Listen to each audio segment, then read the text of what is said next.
So, welcome to this webinar about how to use the thermocouples. This is more a short webinar, and let's say here I want to give you basic information how to work with these elements. At first I have a little information for you about the thermoelectric effect. So we speak about thermocouples. Yesterday we have spoken about RTD temperature probes. When we work with RTD temperature probe, we have a resistance which changes depending on temperature. When we work with thermocouples, here we have a voltage, which is a measure or a parameter for the temperature. And responsible for this is the thermoelectric effect I want to show you. When you work with thermocouples, you need to do something with the temperature. You need to compensate something. I will show you. Then we will see that we have standardized thermocouples, and I want to give you a general information to you about this. And choosing the right thermocouple, the main aspect is what is the maximum temperature which you want to measure. Then I want to show you that you need for thermocouples special wiring material. Beside one exception, please never use copper cable. Then there is something special when we work with thermocouples about detecting a sensor break or how to detect a short circuit. This is not so comfortable like working with RTD temperature probes, we will see. And for the evaluation unit, we have we need something more. We need a galvanic isolation. I want to show you. With thermocouples, you have a very big drift behavior. I want to show this to you. And then finally, I give you an idea about different thermocouple versions. So let's start here. Let's start with the thermoelectric effect. So when we speak about thermocouples, thermocouples are made of two metals, and the two metals, we see it here in this little animation, they are welded together on one point. Two different materials, we can say. And then now we want to look to one material, and we will see if we have a temperature difference here on both ends, then there will something happen with the electrons. So let's look in a metal wire, for instance, like this. You have electrons. So in the electrons, they have a speed. The speed depends on temperature.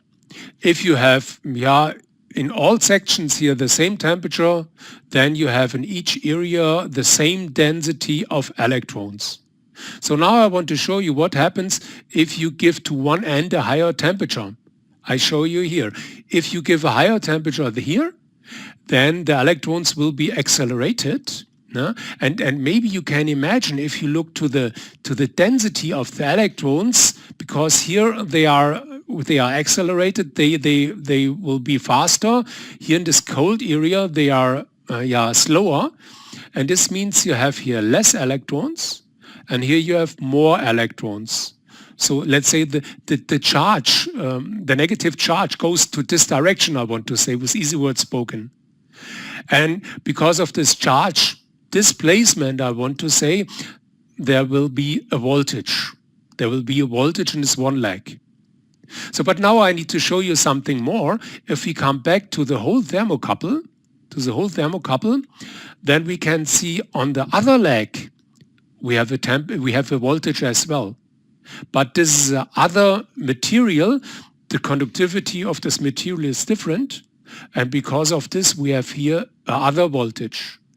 And now we work with a difference of voltage. And this difference of this voltage, this is a number for the temperature difference between this temperature and this temperature.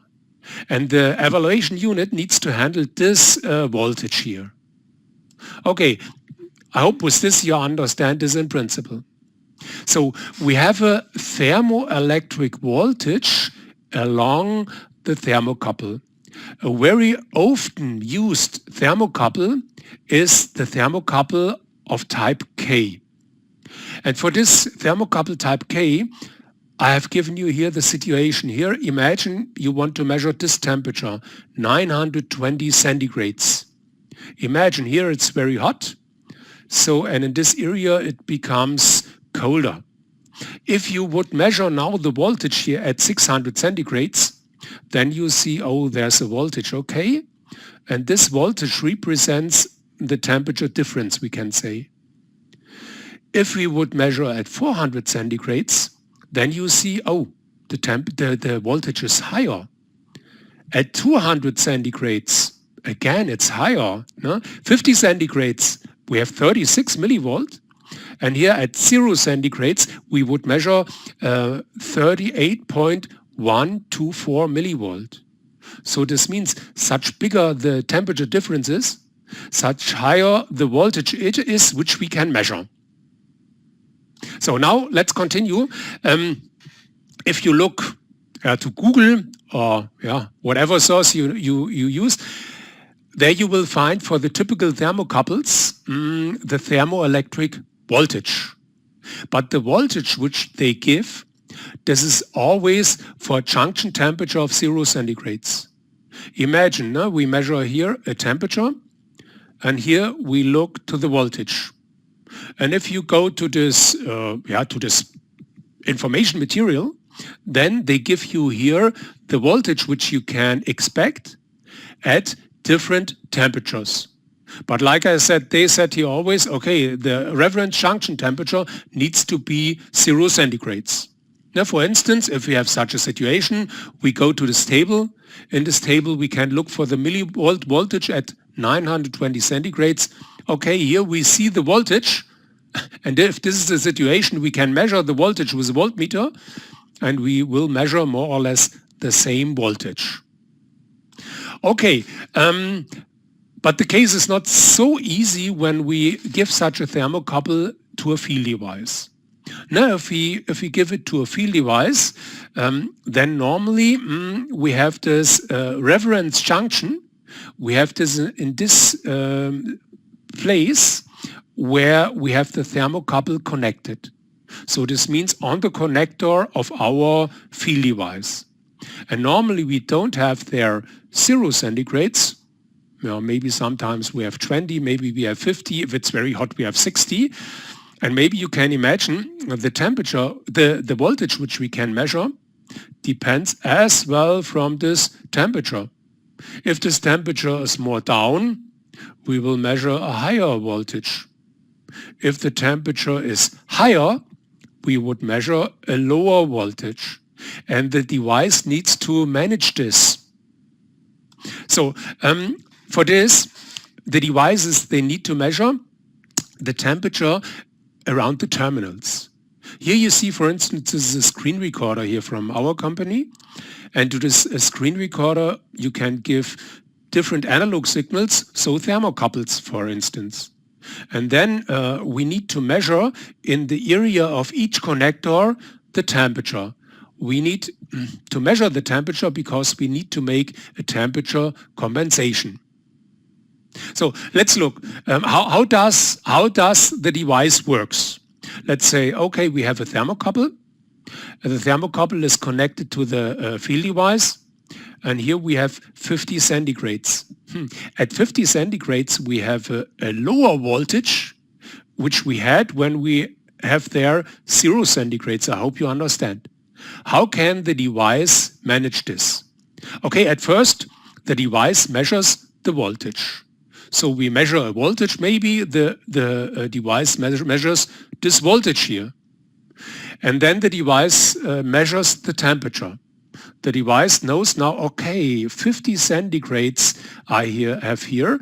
And then the device needs to find out what is the voltage which we miss coming from 50 centigrades to 0 centigrades. Because this thermoelectric voltage we don't measure, we need to add. So the device measures, okay, 50 centigrades. Then the device finds out, okay, at 50 centigrades, if I measure to 0 centigrades, now with this reference junction, then I expect this voltage. a little bit more than 2 millivolt.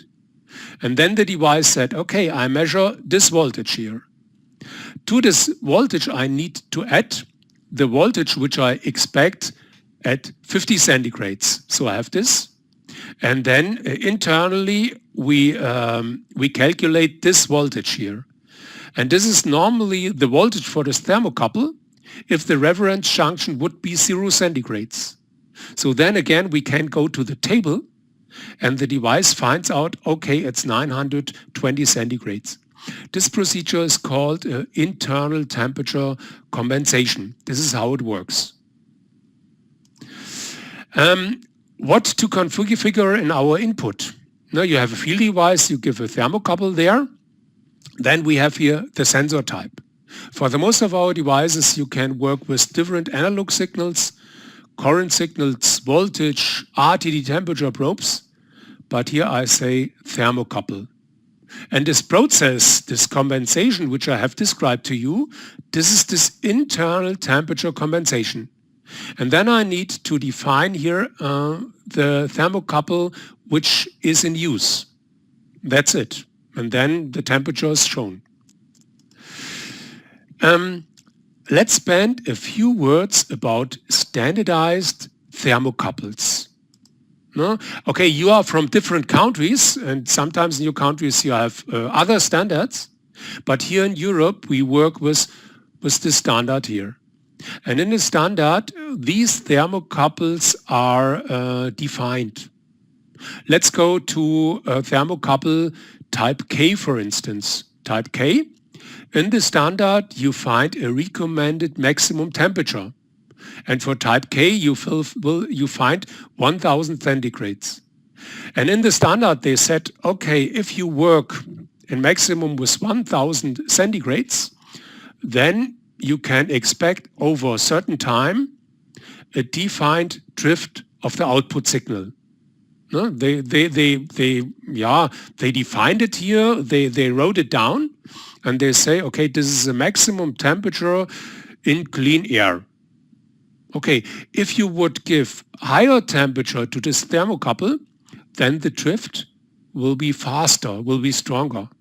If you say, oh, it's a type K thermocouple, but you work with this, let's say, not higher than 900 centigrades, then the drift will be lower and you can expect a longer service lifetime. So standardized thermocouples, according to this standard, you see them here. But yeah, I think a few of them makes no sense. For instance, type T, for instance, 350 centigrades. Normally you manage this with a RTD temperature probe.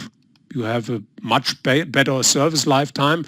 So I want to show you a few of them we don't work with, and that are the most important here. We see it here, J, K, N, that are the non-noble elements. No? They are not very expensive, no, but they are not for the extreme high temperatures. On the other hand, we have here the thermocouples type S and B, very stable elements. No? They have a very long service lifetime in general, but they are extremely expensive. In the standard, we see that we detect the thermocouples by colors. Let's say with the thermocouples, according to the standard, you use colors. There is always, the minus is always white, in white color. And then for the plus and for the sheath, we use other color. For instance, type K, very often used. Here the minus is white, the plus is green, and the sheath is green as well. So with the colors, we can detect which element do we have in our hands. What is about the wiring material for thermocouples? So, beside one exception, never use copper cables. What is the reason? You see it here. Let's look. The following situation we see here, okay, we want to measure at 920 centigrades. then okay, here our thermocouple ends. Maybe here we have 50 centigrades. And because of this temperature difference, there's a millivolt voltage, which we have here. So, but maybe then we say here, but okay, now we have a copper cable, and here we have 30 centigrades. And maybe you can imagine, because of this temperature difference, we have no additional thermoelectric voltage. And because of this, we have an error in our measurement. Here, because of the wrong material, we would measure 899 centigrades and not 920. Please use compensation or thermocable. They are made from same material like the thermocouples if we speak about compensation cables. And here you see, okay, here we have 50 centigrades, the thermocouple ends. We have here a thermoelectrical voltage. But because of the compensation cables, for instance, and because of this bigger difference here you see we have a higher voltage than here. So we have more thermoelectric voltage. And now if we consider here the connection material, we have no error by the measurement. We can work with compensation cables that are, this is substitute material, so it's not exactly the same material, but it has the same thermoelectric properties. On the other hand, we can work with thermocouple or thermocables, thermocable. They are made from exactly the same material as the legs of the thermocouple. This is a difference in general, but in general you can use both. And always please consider the polarity. Many times if you work with a thermocouple, you have thermocouples with connection head. And here you always need connection material. Please use compensation cables or thermocables. Here I want to show you a little exception. Type B. Type B is a noble element for very high temperatures. No? And okay, here we use copper cable. What is the reason? Here you see the thermoelectric voltage, which is produced by different thermocouples. You see the non-noble elements, they produce a high thermoelectric voltage. But the noble element, like type B, produces a low thermoelectric voltage. And especially if you work at low temperatures here, 0 up to 200 centigrades, the line is very flat and you have more or less no thermoelectric voltage. And in the area of where you connect, let's say your thermocouple, normally the temperature, it's down. And so in this area you have no thermoelectric voltage. And then, okay, you can work with a copper cable as well. Type B, you can work with copper cables. Sometimes we were asked, how is it if I work with a compensation cable and I need to split? I have 20 meters, but I have two pieces with 10 meters. Now I want to fix it now. I want to connect it now by plug. And can I use there a Lister terminal? Okay, a Lister terminal is made of other material, but in general you can use this. But please consider one point. When you give the wires to your Lister terminal, please make it in this way that the wires, they connect to each other, and then you put it together with your connector. So we want to have directly a connection between the thermocables, between each wire, I want to say. No? I hope it's clear. So we have two compensation cables. Two compensation wires. We connect the wires in general, and please connect it in this way that they are put it together before you put them together or screw them together. Okay, it's okay to make this with standard terminals, but it's not okay if you go through, let's say, a cabinet wall, something like this. Maybe you have installation cabinet, something like this. And sometimes we see this, that the people need to give the thermo cable, no, with a plug to another plug of this cabinet in general. No? So if you need to work with a plug-in connection in an area where you pass a panel or something like this, where you have on one side other temperature, where you have different temperatures, I want to say, then you need to work with connectors free from thermoelectric voltage. Then you need to look to the right connector for your thermocouple. You see it here. And then you need to give it with the right polarity to your compensation cables. And if you do it in this way, then you have no additional thermoelectric voltages. Okay. What is about sensor break detection, short circuit detection, and one point, galvanic isolation of the inputs? So sensor break detection. Imagine if you have a break in your thermocouple, no? Then you would have on your input 0 millivolt.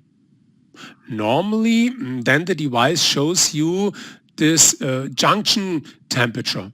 So normally you can't detect this. Okay, our devices, they work with a little trick. They give from time to time here to this circuit a fault current. They check if a fault current can flow. And if the device sees, yeah, okay, there's no fault current which we can send here, then it's clear there's a broken element. And then the evaluation unit shows us, okay, blinking, no valid value. And if it's a controller for output, we can switch off the controller output. So with our devices, we have no problem with the detection of a probe break. It's different when we look to a short circuit consideration. Let's say, here again, here's a thermocouple. Normally, we give this thermocouple to our field device. We produce a thermoelectric voltage. But if you have now here a short circuit, then you have a parallel thermocouple. And so here we measure a voltage, and the evaluation unit will find something out around the average of both values. And the evaluation unit is not able to recognize that there's a short circuit. No? So we can't handle this. We can't handle this.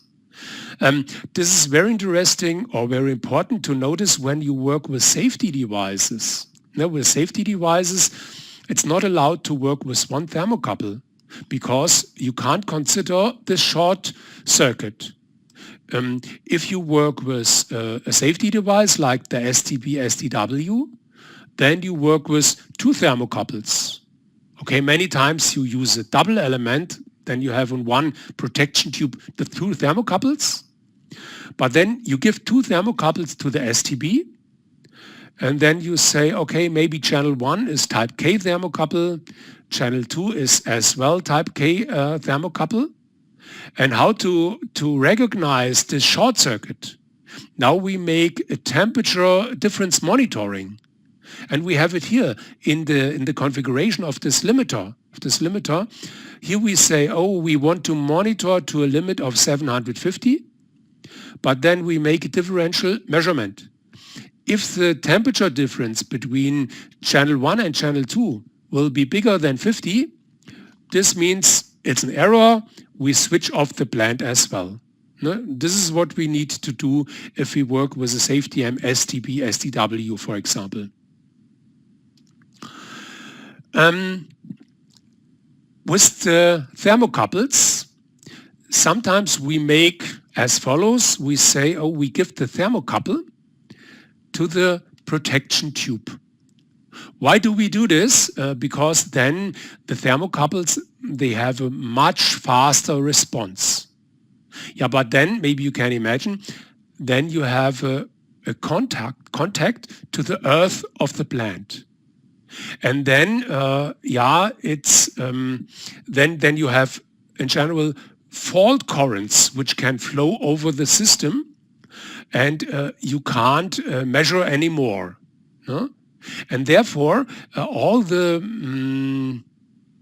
evaluation units which we offer for thermocouples, they have internally a galvanic isolation. This isolates in general the inputs to each other and the input to the power supply. So for the evaluation unit, we need the galvanic isolation. Maybe you say, oh, I have not this situation. No, I have an isolated element. This means the element is not connected to the protection tube. But we need to consider as well ceramic protection tubes. If we have ceramic protection tubes, normally we drive them at very high temperatures. And on this very high temperatures, the resistance of the elements goes very down. Yeah, and then in general, we have contact, electrical contact to our plant as well. And then we have the same problem. Please look, if you work with thermocouples, that you have an evaluation unit with a galvanic isolation. Drift behavior of the thermocouples. Yesterday I have shown you the RTD temperature probes. RTD temperature probes are extreme long-term stable elements. I will give you an example. If our service guys goes to different plants and they make a calibration from time to time, maybe in 1 year, in each year one time, if they work with a thermocouple, then they say, oh, it was only checking. It's not necessary to play there with the offset or to change the element. So with the RTD temperature probes, normally they are extremely stable. With thermocouples, it's different. Here we have a significantly stronger drift. So the output signal over the time changes much stronger than for RTD temperature probes. And what is the reason for this? One reason is that foreign atoms diffuse into the thermocouple material. If you have foreign atoms which comes to the thermomaterial, then the behavior of the element changes, the output signal change. Or with thermocouples, we have mostly we have an alloyed and a non-alloyed leg. And the atoms, they migrate from the alloyed to the non-alloyed leg. That are the reason. No? And there is no fixed statement on the drift behavior of the thermocouple. It depends strongly from the application. Maybe you have a very a lab furnace, let's say, temperature is not very high, very clean area, maybe then the drift is very down. If you have a blast furnace, maybe the drift behavior is very strong. And here the experience of the plant operator is needed regarding to recalibration. And we need to find out how often this is necessary to replace the thermocouples. And this is here very important to understand. Thermocouple is to be regarded as consumable material in the process. From time to time we need to replace this because the drift goes so fast, or at one time the drift will be too much. Finally, I have here a little idea showing you a thermocouple version. So what is typical in this world? When we work with thermocouples, mostly we have thermocouples, they are mineral insulated elements. Now we see it here. Sometimes it looks like here we have a sheath. In the sheath we have the thermocouple material, and then we have the mineral insulation. Very nice elements. We can bend it in general. No? We notice in different versions, like here with this final, let's say, course here, with this course directly, they can come with a cable, or sometimes they are assembled here with such a head. Here I want to give you a little hint. here we can say, okay, on the whole area here, you can work with a maximum temperature, but not here in this area. Here there is a ceiling, and the maximum of this temperature of the ceiling is 200 centigrades. So please not hotter in this area than 200 centigrades. There's a special version of the ceiling with 300 centigrades, but then the game is over. No? This element, please don't shorten it. I have shown it to you for the RTD temperature probes as well. If you shorten it, then you will remove the ceiling, and then moisture can go in the elements, and yeah, the elements will be destroyed. Okay. Then on the other hand, yeah, here we have these elements in general the same, but then they are extended with this compensation cables, for instance. I think here it's clear in this area where the cable starts, the temperature can't be so high. Okay, and this is a mineral insulated element as well, but with a head. Mineral insulated elements are many times used as well for measuring inserts. So if we have, let's say, such elements with a head, sometimes we work internally with a mineral insulated element as well. But many times we work like this, like I show you here. Here you see, okay, this is a thermocouple. I took the measuring insert, I want to say, out of the protection tube. What can you see here? Here you see this white part here. That are distance holders. Distance holders, they avoid that the thermal material touch each other. Okay, then you have a shortcut and it would not work very well. So these are distance holders, we can see or can say, and this is what you can expect in such a thermocouple. Distance holders made of ceramic, and then we have the thermal material here. I think here you can't see it so clearly. It's a double element. Here's one element and here's the other element, so the end of the element. Okay, this was my content. I hope you liked it a little bit, and I want to say thank you for your attention.